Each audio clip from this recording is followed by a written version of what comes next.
अखिलेश यादव जी।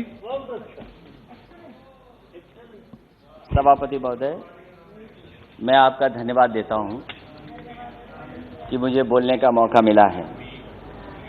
इस constitutional amendment bill के समर्थन में मैं खड़ा हूं। साथ ही साथ बहुत सी बातें भी मुझे रखनी हैं। हालांकि समय सीमित है, पूरी बात नहीं रख पाऊंगा, लेकिन मैं कोशिश करूंगा कि कम समय में अपनी बात खत्म कर दूं। मैं सबसे पहले जितने भी मानव, जितने भी राजनेता, जितने भी पॉलिटिकल पार्टी जिन्होंने सामाजिक लड़ाई को आगे बढ़ाया, मैं उनका धन्यवाद देता हूं और आभार प्रकट करता हूं। आज मैं कुछ देर पहले तमिलनाडु के नेता, बहुत ही सीनियर नेता के.आर. बालू जी का मैं भाषण सुन रहा था। उन्होंने संघर्ष और किस तरीके से पुराने राजनेताओं ने, जो इस समाज में सबसे पीछे हैं, सबसे दबे लोग हैं, जो हजारों साल अपमानित हुए, उनके संघर्ष और उनको कैसे सम्मान और हक मिल सके, उसकी कैसे लड़ाई लड़ी गई। मैं कई माननीय सदस्यों का भाषण सुना। हमारे बगल में बैठी हैं सुप्रिया सुले जी, उनका भी मैंने भाषण सुना। वो कह रही कि सरकार से वो कंफ्यूज हैं, क्योंकि सरकार के एक माननीय सदस्य कुछ कहते हैं, दूसरे माननीय सदस्य कुछ कहते हैं। ये तो सदन की बात है सभापति महोदय। लेकिन अगर हम सत्ता पक्ष में बैठे लोगों की बातें सुने और उनका आकलन करें, अगर देश को सबसे ज्यादा किसी ने गुमराह किया है तो वो भारतीय जनता पार्टी ने पिछड़ों को, दलितों को सबसे ज्यादा गुमराह करने का काम किया। और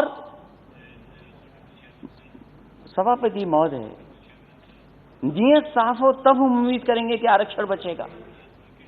हम तो सरकार चलती देख रहे हैं उत्तर प्रदेश में। क्या सरकार वो भारतीय जनता पार्टी की नहीं है?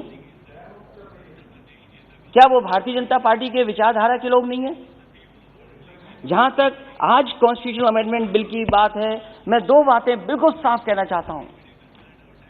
हम सब स्वीकार कर रहे हैं, सदन के जितने भी सदस्य हैं, ये भी अच्छा है कि स्टेट्स को मौका मिल रहा है, वो अपने आप फैसला ले सकते हैं किन जातियों को ओबीसी में शामिल करना है। लेकिन क्या एक ही जगह पर जब तक आप 50% की कैप नहीं बढ़ाएंगे तो क्या ओबीसी को पूरा आरक्षण मिल जाएगा? आप एक ही कमरे में न जाने कितने लोगों को बैठाना चाहते हैं। आप कहते हैं इसी सदन में, क्योंकि ये लोकसभा छोटी पड़ रही है, हमें एक सेंट्रल विस्टा बनाना पड़ेगा, क्योंकि बड़ा सदन बनाना है हमें, सब आराम से बैठ सके। तो आप अपनी सहूलियत के लिए तो बना रहे हैं सेंट्रल विस्टा, लेकिन आरक्षण जो सबसे मूल भावना रही मंडल कमीशन की, उससे खिलवाड़ कर रहे हैं। कौन नहीं चाहता जाति जनगणना हो? माननीय सभापति महोदय, हमसे बेहतर किसी ने नहीं देखा होगा कि जातियों में नफरत अगर कोई फैलाता है तो ये भारतीय जनता पार्टी के लोग जो नफरत फैलाते हैं। मुझे याद है चुनाव मत भूलिए, इन्होंने चेहरे आगे किए, इन्होंने चेहरे आगे किए कि ये ओबीसी मुख्यमंत्री होंगे, ये ओबीसी मुख्यमंत्री होंगे, ये ओबीसी मुख्यमंत्री होंगे। लेकिन जब मुख्यमंत्री बना तो कौन बना?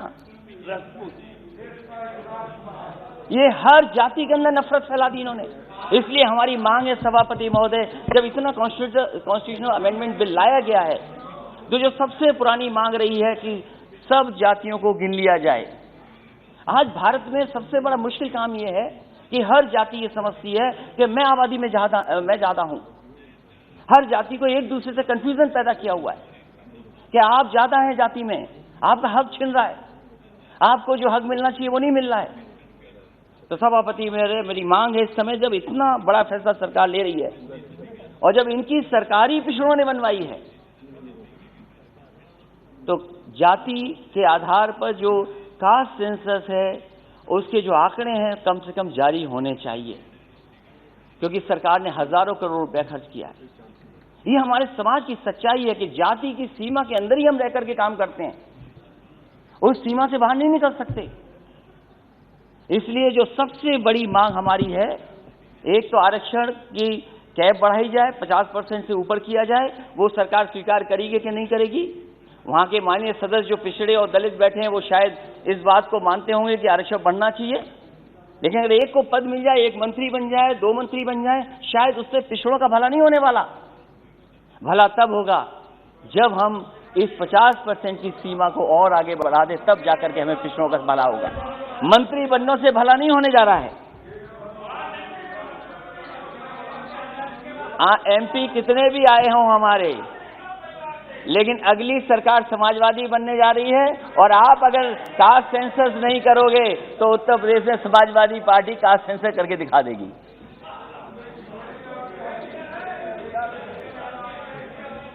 और वो नारा जो सोशलिस्टों ने दिया, सभापति महोदय, क्योंकि जब 50% से आगे की बात मैं कह रहा हूं तो वो नारा हमें याद करना चाहिए। सोशलिस्ट लीडर्स ने दिया कि सोशलिस्टों ने बांधी गांठ, पिछड़े पावे 100 में 60।